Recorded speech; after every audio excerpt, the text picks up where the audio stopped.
अळूचे कंद, ज्याला अळूकुडी किंवा अरबी म्हटलं जातं. एवढ्या मोठ्या कुड्यांना कुकरची 1 शिट्टीही पुरे होते. यापेक्षा लहान असतील तर पातेल्यात 5-10 मिनिटं उकडून घ्यायच्या. गार झाल्या की सोलून कापून घ्यायच्या.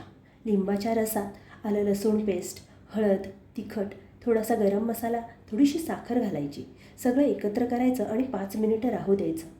अळूकुड्यांवर चवीप्रमाणे मीठ घालून हा मसाला लावून घ्यायचा.